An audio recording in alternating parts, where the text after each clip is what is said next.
que o devido.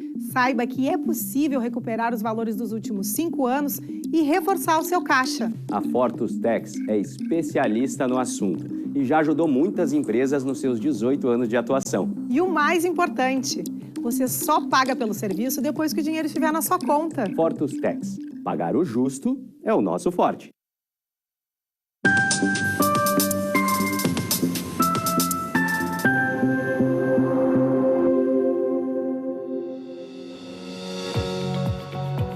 Olá, sejam todos bem-vindos. Estamos começando agora o programa Papo Certo de hoje.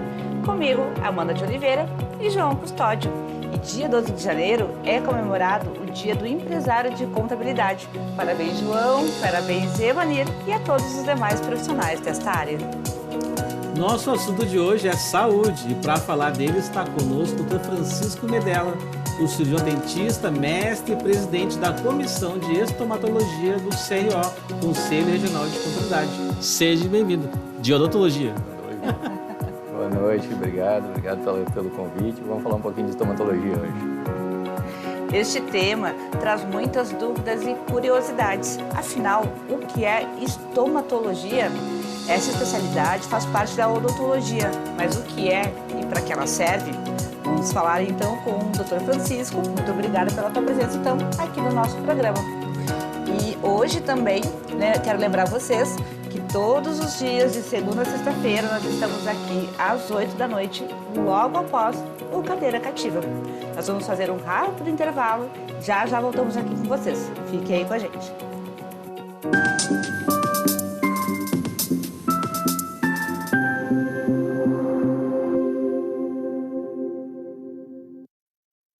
Tá difícil encontrar o profissional certo para a sua empresa? Precisa de alguém detalhista para aquela vaga no financeiro?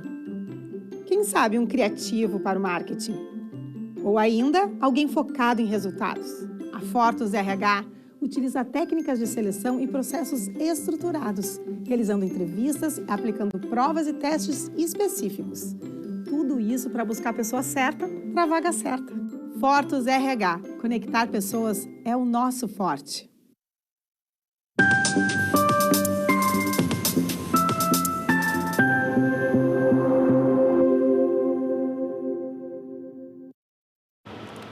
Começando o nosso primeiro bloco, quero te lembrar, você que está nos assistindo, que nós também estamos transmitindo ao vivo pelo YouTube e pelo Facebook. Para começarmos a nossa conversa, doutor, o que é estomatologia? Bom, é uma especialidade da odontologia ainda pouco conhecida, pela população em geral, mas a estomatologia é a área da odontologia que trata, que lida com o diagnóstico, a prevenção, o diagnóstico, o prognóstico e o tratamento das mais diversas doenças bucais, bem como as manifestações bucais de doenças sistêmicas, de alterações sistêmicas e dos efeitos colaterais que o tratamento oncológico pode trazer também na cavidade bucal. Ah, interessante. Então, nós podemos considerar que estas são as áreas da estomatologia? Essa é a área de atuação da estomatologia. Mas tem sub-áreas, assim, tudo que foi relacionado à boca, assim? Tudo. A área de atuação do cirurgião dentista como um todo é face, boca e face, A gente brinca que dentista não cuida só de dente. Então, lábios, bochecha, face, também é a área de diagnóstico, de tratamento do cirurgião dentista. E a estomatologia, ela vai um pouco mais a fundo em questões de doença, de alterações bucais. Então, úlceras, aumento de volume, enfim, realmente falando em doenças de boca, mais especificamente é aí que ela atua, prevenindo e tratando. Ah, interessante. Doutor, e como saber quando é a hora de procurar um profissional dessa área? Então, o que a gente diz assim na estomatologia como um bordão, digamos assim, é que toda alteração, toda ferida da boca, todo aumento de volume, toda alteração que o paciente perceber na sua boca que não cicatrize dentro de 15 dias, a gente acende uma luz amarela, digamos assim. Não é vermelha ainda, é amarela. Não é vermelha ainda, é amarela. E aí, então, a gente deve procurar um dentista, que o dentista também está habilitado para fazer todo o processo de diagnóstico de doenças de boca, mas o estomatologista mais especializado para isso. Então, passou esses 15 dias e não teve nenhuma melhora no que tu percebeu ali na sua boca, então procura um estomatologista. Geralmente até eu acho que o dentista, assim, que faz geralmente o nosso acompanhamento semestral ou periódico, né? Ele geralmente que encaminha para o estomatologista, né? Exatamente, é muito, muito comum numa consulta de rotina com o seu dentista de família, digamos assim, o seu dentista habitual, ele fazer a avaliação da boca como um todo e, além do foco do tratamento que ele iria desenvolver ali contigo, ele perceber alguma alteração e então encaminhar. Uma vez eu fui no dentista, acho que tinha uma feridinha, eventualmente aparece uma afta, assim, uma vez por ano, por aí aparece uma feridinha. Eu fui uma vez numa consulta, se não passar aí, máximo 15 dias, já vou te dar o nome aqui, o telefone do estomatologista para te procurar ele. Exatamente. E, doutor, quantos tipos aproximadamente existem e como é feito o diagnóstico de doenças bucais? Na boca, a gente podem surgir, então, os efeitos de doenças autoimunes, alterações autoimunes que o indivíduo pode ter, reumatismo, enfim, a grande classe de doenças autoimunes. Doenças infecciosas, né? Então a gente tem sífilis, tem fungos, bactérias que podem trazer alguma alteração bucal também. O trauma, né? Alguma lesão por trauma que tenha acontecido na boca. E os efeitos colaterais ali do tratamento do câncer também. Então, dentro de todas essa gama a atuação do estomatologista. Então, tu estava comentando, eu pensei que era mais doenças, mas também a questão do trauma também. Por exemplo, eu estava começando a subir numa escada, a pessoa cai e se machuca a boca, também pode procurar o que a gente fala de trauma em estomatologista, na verdade, a gente está falando mais de um trauma constante. Esse trauma de trauma que... um acidente que bateu, normalmente, claro que o cirurgião dentista todos, os dentistas estão habilitados, os estomatologistas também, mas quando a gente fala de trauma, assim, um trauma constante, por exemplo, uma prótese que está mal adaptada e vai machucando a gengiva, vai machucando a língua, dá uma alteração ou uma úlcera ou um aumento de volume, então nessa questão de lesões traumáticas que a gente atua mais também. Bom, vamos fazer uma sequência de perguntas aqui para o doutor, né, para que ele possa explanar aí sobre as diversas áreas da estomatologia. Aparece uma ferida na minha boca. O que devo fazer? Bom, de novo, apareceu uma úlcera, apareceu uma feridinha. Se você não conseguiu identificar da onde, o porquê que ela aconteceu, às vezes a gente aguarda os 15 dias. Se ela, obviamente que não é até esperar o fim de 2 semanas, mas se tu nota que nesse transcorrer dos 15 dias ela tem piorado, já procura logo uma ajuda. Se percebe que ela está melhorando... Está secando ali. Está fechando aquela ferida, mas lá no final dos 15 dias ela não resolveu, procura um dentista, procura um estomatologista. Doutora, eu quero aproveitar e te lembrar que nós também estamos com as imagens ali, com a nossa produção. Perfeito. No momento que tu quiseres, a gente já começa a mostrar por aqui também, perfeito, tá? Já na sequência de perguntas que vem as imagens, creio eu. Uma aparente bolinha no lábio é motivo para preocupação? Eu acho que nesse caso a gente tem uma imagem, nesse caso a gente está vendo a parte interna da boca, os dentes inferiores ali e aquela região embaixo da língua. Esse, no caso, esse caso específico é um lipoma, né? Então é um aumento de volume de origem gordurosa, digamos assim, né? Tem um conteúdo de tecido adiposo ali, e é um aumento de volume importante, então a gente tem que resolver também. Nesse caso, a gente tem a herpes labial, né, conhecida pela população, né, então algumas bolinhas também em lábio. Mas geralmente a herpes, vamos supor, que essa que dá em mim às vezes uma vez por ano aí, ela dá e passa, né? Passa uma pomadinha ali. Ela tem um quadro de evolução dentro de 15 dias, então... Terminando os 15 dias, ela normalmente se resolve sozinha, mas também é um caso de bola em lábio. Desculpa, mas a causa da herpes, diziam que é acidez no estômago, come uma fruta, não tem nada a ver com isso? Ela pode ter esse fator desencadeante. O estresse, talvez algum alimento que vá desencadear ela, mas a herpes ela é causada pelo vírus da herpes. É um que vírus. estima-se já que 90% ou mais de 90% da população já tem esse vírus no corpo e por algum motivo ele vai se exteriorizar, então ele vai se desenvolver e então vai aparecer no lábio. Nesse caso a gente tem um fibroma, que é um aumento de volume na língua, pode ocorrer por um trauma constante, que nem eu falei, né? Algum dente talvez que esteja quebrado ou uma prótese que não esteja legal ali, vá causando um trauma constante e acontece esse aumento de volume. Não, interessante. Esse também tem não sei se de alimento, umas machucadinhas na língua também que parece some. Uma afta. Tipo uma afta, também assim, é mesmo. Pode ser. Bom, tem outra pergunta aqui, vamos supor, foi ao dentista para uma consulta de rotina e foi identificado um cisto. Devo me preocupar? Sim e não, né? Primeiro procura o dentista para ver antes de se preocupar, né? É que nem tu vai no médico, às vezes o médico pede uns exames, né? E a pessoa começa a olhar os exames em casa, já começa a pôr no Google, já tá morrendo, já tá desesperado. Até chegar o dentista, tá quase morto, né? É bem assim mesmo. Acontece muito no consultório do paciente já vir com o Google e a gente desfazer aquela ideia, às vezes é complicado. É quase assim, né? Não, eu nem olho. Eu já sei o que eu tenho, mas o senhor pode falar. Não, eu nem olho mais. Eu pego o exame e nem olho. Deixa para o médico ver, senão eu vou ficar... No caso dos cistos, pro paciente, às vezes ele recebe, faz um exame de imagem lá, uma radiografia, e chega no laudo da radiografia que tem um cisto na região maxilar. E esse cisto, o diagnóstico de cisto já nos traz um medo. Meu Deus, eu tenho cisto. O cisto, aí que eu digo que sim, tem que se preocupar, porque ele não deveria estar ali, então a gente tem que resolvê-lo e tem que saber a origem dele, né, para resolver.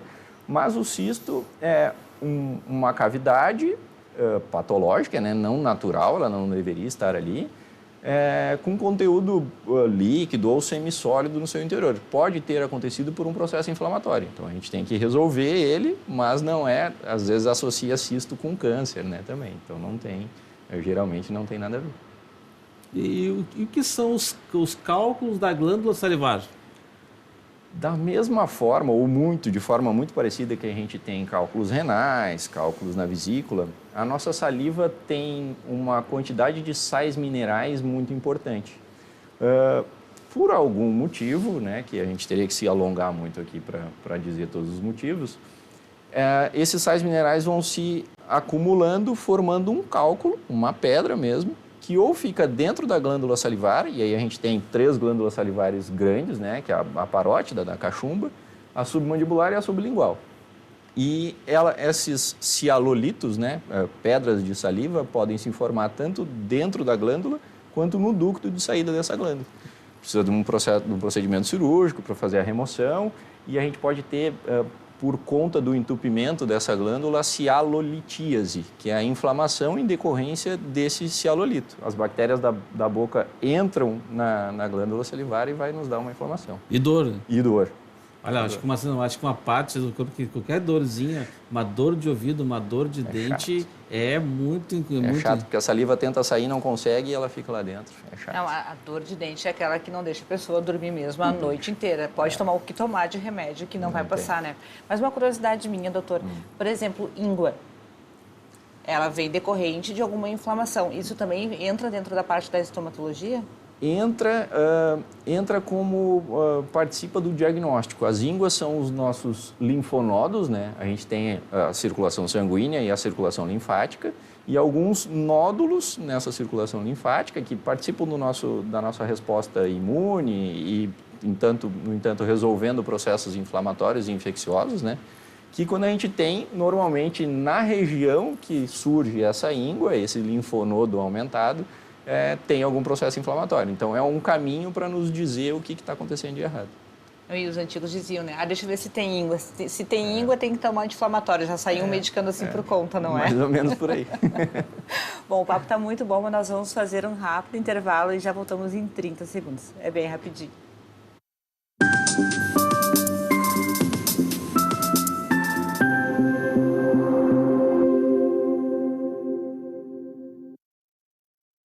Em tempos de juros altos, margens reduzidas e incertezas, rever estratégias é fundamental para manter o seu negócio competitivo. Esse cenário exige planejamento e organização financeira. Nessas horas, qualquer ajuda é bem-vinda, mas a ajuda de um especialista é necessária. A Fortus Consulting conhece na prática e tem as soluções adequadas para cada situação. Fortus Consulting. Melhorar os seus resultados é o nosso forte.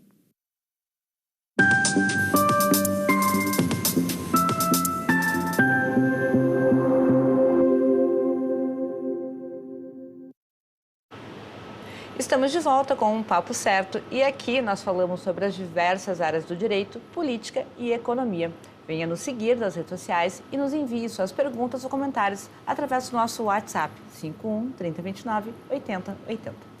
Doutor, a gente já falou um pouquinho, né? Mas sobre as aftas, você pode falar um pouquinho mais, que é tão comum, né? Quais são as principais causas, né? O senhor comentou que mais de 90% da população já tem, ou é maior... No caso da herpes. Da herpes. No caso da herpes, a gente a maioria da população já teve contato com o vírus e tem ela. No caso das aftas, a gente tem ainda uma origem um pouco desconhecida, tá? A afta é uma úlcera, né? Então a superfície ali da nossa boca perde a nossa superfície de proteção e causa essa afta, uma ferida, né? Ela tem o seu curso normal dentro daqueles 15 dias que eu falei, mas por causa, a gente pode ter o estresse, pode ter uma variação de vitaminas, pode ter uma variação na nossa imunidade e, às vezes, alguma paciente fala que comia abacaxi e acabou desencadeando. Algum alimento pode, sim, nos desenvolver. E a gente vai acabar atuando nas aftas mais com os sintomas dela, combatendo os sintomas dela e não tem um medicamento tão específico. Eu tenho a sensação que, às vezes, tipo, para mim, comer um tomate, às vezes pode ser com fome do tomate, me dá alimentos ácidos. Acho que mais ácido, sim, me dá essa... Eu acho que um sentimento que eu tenho, mas depois pode ser outras coisas também. Pode ser. Pode ser um abacaxi, sei lá. O abacaxi que normalmente é mais ácido, talvez. E em casos de herpes, é ideal a pessoa procurar um dentista, um dermatologista, mas a partir de quanto tempo? Porque daí herpes já não é mais tão comum como as aftas, não é, doutor? A herpes é um pouquinho mais séria, ela é uma doença transmissível também, né? Quando tem gente... Normalmente o paciente que tem o vírus da herpes, se já teve alguns quadros de herpes labial, ele já sabe quando vai acontecer. Começa a ter um prurido, uma coceira na região ali que sempre surge, e esse momento seria o melhor momento para a gente abordar algum medicamento, algum antiviral ali naquele momento, para a gente reduzir o curso dessa doença. Depois vão se formar as vesículas, as bolhas, então aquela crosta, e aí a gente vai atuar de novo como combatendo os sintomas da herpes. Quando começar aquela coceirinha, então já põe aquela pomadinha aqui. Já bota a pomadinha aquela dos Ovirax conhecido. Começa com Z, né? Eu quero aquela pomadinha da feridinha aqui. Isso, tem comprimidos também que podem ajudar a resolver mais rápido. Mas assim, a herpes, ela chega a casos que precisa de antibiótico ou que possa chegar a casos de cirurgia? Tem casos bem importantes, bem graves de herpes. Tem a herpes zoster também, né? Que ela segue o curso de um nervo e pode dar nas costas, enfim, pode dar interna também. Tem casos complicados e casos de boca também e entram em contato com a face inteira. A gente não tem só no cantinho do lábio essa mais clássica, mas pega a face inteira do paciente e aí uma infecção secundária, a gente tem que agir com antibiótico. É zoster, né? Uma vez deu nas minhas costas aí. Fui no médico já apavorado, né? Mas daí me deu um remédio, tipo, rapidamente já... Mas e no caso ela dói, a pessoa chega a ter febre por decorrer da herpes? Pode acontecer. Dependendo da quantidade de quantos vírus ali se multiplicaram, pode ter um processo inflamatório importante. Sim. Uma coisa que parece tão simples, né? Vocês estão vendo que tem muitas coisas por trás. Vamos lá, então. Agora a gente vai fazer a interação com a nossa audiência, que nos enviaram as mensagens aqui pelo nosso WhatsApp. Eu tenho uma doença autoimune, isso pode prejudicar a minha boca? Pode sim. Algumas alterações de ordem autoimune vão também prejudicar a nossa mucosa. De novo, o paciente quando tem essa alteração, às vezes ele já sabe que ele tem essa doença autoimune, então a gente consegue associar, mas em alguns casos, algumas doenças autoimunes, o paciente não sabe que ele ainda tem e a gente acaba chegando a esse diagnóstico na cadeira do dentista. O dentista dando essa notícia que ele tem essa alteração de ordem imunológica. Uma pergunta, Uma pergunta de um telespectador que não se identificou. Às vezes tem a sensação que uma boca arde. Isso poderia ser candidíase? Pode ser, pode ser. O fungo Candida albicans, que conhecido, também desenvolve na nossa cavidade bucal. Por alguma alteração da nossa microbiota bucal, o fungo vai se desenvolver mais, geralmente para pacientes que usam próteses removíveis, né, a dentadura. Esse fungo vai se desenvolver e ele pode sim trazer uma alteração no paladar, uma coceira bem importante e uma ardência bucal, sim. Então, tem que ficar atento, né? Então, qualquer alteração aí tem que procurar. Passou 15 dias, né? Ou se tu acha que a dor está muito forte, já procura antes já o dentista para... E se for o caso, o estomatologista melhor ainda. Sim. Continuando por aqui, então, pergunta que chegou pelo WhatsApp. Doutor, eu quero te pedir que cite alguns dos malefícios que o cigarro traz para a boca. Bom, isso vai virar uns 4 minutos de assunto, né? Porque o cigarro realmente é prejudicial. Dava para fazer um programa inteiro. O cigarro realmente é o pavor dos dentistas. Não existe quantidade segura do consumo do cigarro. Inclusive o cigarro elétrico, eletrônico, o vape, que está em alta. Está em alta agora, né? Também traz muitos malefícios. Além das mais de 4.000 substâncias nocivas que a gente tem no cigarro, a temperatura também é prejudicial para a nossa mucosa. Então a gente vai ter inalando constantemente a fumaça quente, isso vai trazer uma alteração na mucosa bucal e vai facilitar a entrada dessas substâncias cancerígenas, enfim, para a nossa mucosa, podendo lá na frente ainda trazer o câncer bucal, o desenvolvimento de um câncer bucal. Mas se for para começar a falar em temperatura, então pode dizer que o nosso chimarrão também pode causar algo a história de do ruim. chimarrão aqui no Rio Grande do Sul é uma coisa que até nós estomatologistas a gente bate um pouquinho. A gente fala da temperatura, não vamos crucificar o chimarrão, que bom, mas vamos doutora. falar da temperatura. E uma temperatura segura ali, em torno de 60, 65 graus a água, nos traz uma boa margem de segurança. E não pode aquele chimarrão pelando. Pelando, assim, tu vai pegar assim, daí tu tem que quer passar a cuia logo, né? Mas tu tem que esperar esfriar um pouco ali, vai conversando até esfriar um pouco o chimarrão. Corre aquela lágrima. Corre aquela lágrima, só olha... Na verdade, se for esperar um pouquinho aqui, né? Porque meu dentista aqui recomendou que eu não posso tomar chimarrão muito quente. Então, agora tem um argumento a mais para... Se alguém reclamar que eu estou demorando muito com a cuia na mão, tem um Agora argumento. tem a desculpa também que o estomatologista recomendou. A água não pode ferver. Mas a questão do vape, né? O vape também, eu não sou fumante, né? Também sai quente aquela fumaça também do vape? Sai menos, mas... tem uma abordagem ali na divulgação do vape, que ele tem essências, ele tem um odor diferenciado, não tanto quanto o cigarro, mas mesmo assim a gente sabe que, além de tudo mais, ele tem a nicotina dentro daquela substância ali que tem e sai uma fumaça aquecida de qualquer forma. O menos pior que o cheiro é mais leve. É mais leve, né? Doutor, o dentista é o profissional habilitado para detectar tumores e diagnosticar um câncer? Sim. Todo cirurgião dentista, estomatologista ou não, está habilitado, teve na sua faculdade, na sua área acadêmica ali, o conhecimento específico necessário para se detectar e se diagnosticar o câncer de boca. O que a gente diz é que existem diversas formas de fazer esse diagnóstico, mas a partir de que o diagnóstico é feito pelo cirurgião dentista e a gente tem a confirmação de câncer, então a gente precisa do médico, e aí, dependendo da área da medicina, para atuar junto e então abordar e tratar esse paciente. O dentista não trata o câncer, mas ele vai prevenir, diagnosticar e os efeitos colaterais que esse tratamento também vão ser abordados pelo dentista. Importante. Mais uma perguntinha que chegou aqui através do nosso WhatsApp. A Marília Trindade, ela quer saber se todo tumor é benigno e se todo tumor pode ser considerado cancerígeno. O tumor, por si só, não é um câncer. Existem tumores benignos e tumores malignos. Então, esse é outro diagnóstico quando chega, o paciente tem um tumor. Ai, meu Deus, calma, vamos saber o que é esse tumor. Diversas lesões inflamatórias e de forma simples de serem resolvidas no consultório odontológico são classificadas como tumores. Mas aí se a gente vai classificar mais a fundo, e então, num exame, numa biópsia, por exemplo, a gente define o que está acontecendo nesse aumento de volume, aí isso sim pode ser um câncer. Nem todo tumor é câncer.